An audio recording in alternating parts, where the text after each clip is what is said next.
लेकिन एक ना एक खबर इंपॉर्टेंट है, एक्चुअली वो लिस्टेड कंपनी है और इसका वेटेज भी काफ़ी अच्छी है, निफ्टी के अंदर शामिल हुई है, वो है अदानी एंटरप्राइजेस।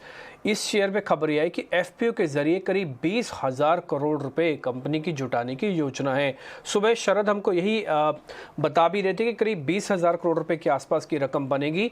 अगर ये एफपीओ के जरिए जुटाते हैं तो करीब 3% इक्विटी डाइल्यूट हो जाएगी। डाइल्यूट कहने का मतलब जो इक्विटी प्रमोटर्स होल्ड करते हैं वो शेयर्स के जरिए लोगों तक आ जाएगी। ये तो है पहला पॉइंट। शरद हमको ये भी बता रहे थे कि अगर सारी ग्रुप कंपनीज के एफपीओ लेके आए तो करीब 40,000 करोड़ रुपया जुटा सकते हैं। इसके पीछे ऑब्जेक्टिव क्या है? अदानी एंटरप्राइजेस क्यों 20,000 करोड़ कर रहा है? इस पे देखें तो 40,000 करोड़ रुपए जुटाने की योजना के इसके पीछे जो डेट है, बैंक का कर्ज है, वो बहुत इंपॉर्टेंट है। इसको शायद कम करने के लिए कंपनी का प्लान है कि एफपीओ के जरिए मनी रेस किया जाए, डेट का प्रेशर, डेट का लोड जो है वो इस पे हम थोड़ा कम कर दिया जाए। खैर, इस बीच इस पे बातचीत करने के लिए विनीत जी हमारे साथ है, वेंचुरा सिक्योरिटीज़ के। विनीत जी, बहुत शुक्रिया। आपने तो रिपोर्ट भी निकाली थी अदानी ग्रुप्स पे, सभी अदानी के शेयर्स उसकी आपकी रिपोर्ट के बाद बहुत ज़ोरदार भी चले। सर, इस खबर के बारे में ज़रा जानकारी देंगे? ये 20,000 करोड़ रुपए एफपीओ के जरिए जुटाने जा रहे हैं, ये डायरेक्शन यही है कि डेट का लोड कम कर दिया जाए और इक्विटीज़ के जरिए पैसा बुक्स में लेके आया जाए? एक्चुअली देखिए, अडानी के ग्रोथ प्लान्स काफी रोबस्ट है और एक्सपेंशन इनका काफी अग्रेसिवली हो रहा है। लेकिन अभी हुआ क्या है कि हाल ही में because of the global crisis interest rates काफी ऊंचाई की चुके हैं। तो so at this point it does not make sense to go for loan funds, और वो अपने प्रोजेक्ट्स की आईआरआर मेंटेन करने के लिए उन्होंने इक्विटी फंडिंग रेज करने का देखा है, क्योंकि अभी at this stage equity is much cheaper than the debt. तो हमें लगता है कि आगे जाके भी यही रूप अपनाया जाएगा across the portfolio group of companies of Adani.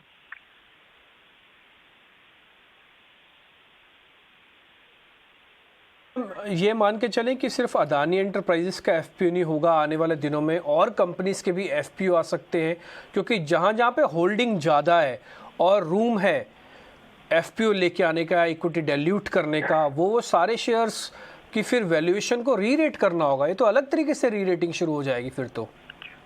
इसमें क्या होगा कि आप अगर देखोगे enterprise value of a company, उसमें market cap plus debt include होता है, और जब आप डेट को मार्केट कैप से रिप्लेस करते हो और उसको जब हम हाई प्राइस पे वैल्यू कर रहे हैं मार्केट में, तो डाइल्यूशन बहुत कम होती है और उससे आपका पर शेयर प्राइस बढ़ जाता है। तो इससे it is going to be earnings accretive as well as being accretive for the stock price to go up.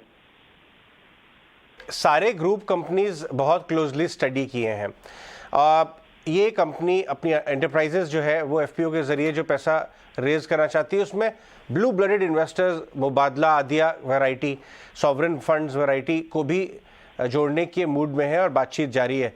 ये सारी ग्रुप कंपनी में सबसे ज़्यादा इन्वेस्टर इंटरेस्ट आपको किसमें नजर आता है?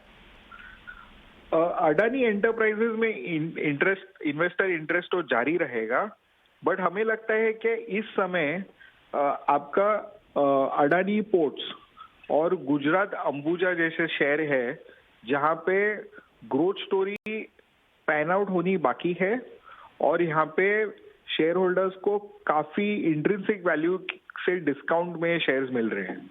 तो हमें लगता है कि अडानी एंटरप्राइजेस जबकि आपको कंपाउंडिंग रिटर्न्स देगी, आपको जो वैल्यू अनलॉकिंग जो मिलेगी वो अडानी पोर्ट्स और गुजरात अंबुजा में due to cost effective measures जो कंपनी आगे जाके लेने वाली है। ये फंडरेज तो एक्सपेक्टेड लाइंस पर ही आया है, और फंडरेज एक्टिविटी के पीछे की जो मेन गोल सेट किया कंपनी ने वो भी डेट रिडक्शन और अपने लेवरेज को रिड्यूस करने के लिए। तो आपको क्या लगता है डेट रिडक्शन में इस फंडरेज के बाद, क्योंकि आने वाले दिनों में ग्रुप और भी ज़्यादा फंडरेज के बारे में सोच सकता है, ये एंटिसिपेशन भी आ रहे हैं, कितनी मदद मिलेगी लेवरेज को रिड्यूस करने में और डेट रिडक्शन में?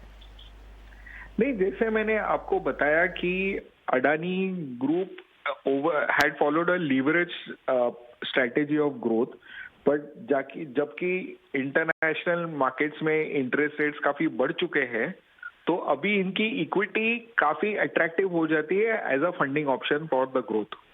इसलिए हमें लगता है कि जैसे कंपनी अपने प्लान्स अनाउंस करेगी उसमें काफी ग्रोथ दिखेगी अब अपने को।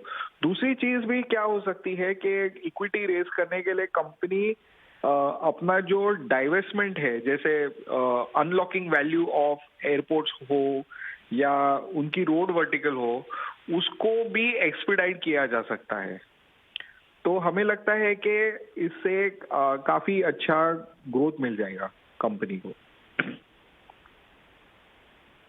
विनीत, थैंक्स सो मच हमारे साथ जुड़ने के लिए और इस खबर पर हमसे विस्तार से बातचीत करने के लिए। तो आज सुबह ही शरद जब हमसे बात कर रहे थे, उन्होंने अपने स्टॉक सिलेक्शन में अदानी एंटरप्राइजेस के इस फंड रेज एक्सरसाइज के बारे में बोला भी था और इस वक्त फंड रेज की खबर भी आती हुई दिखी है। लेकिन हमारे साथ एलाइड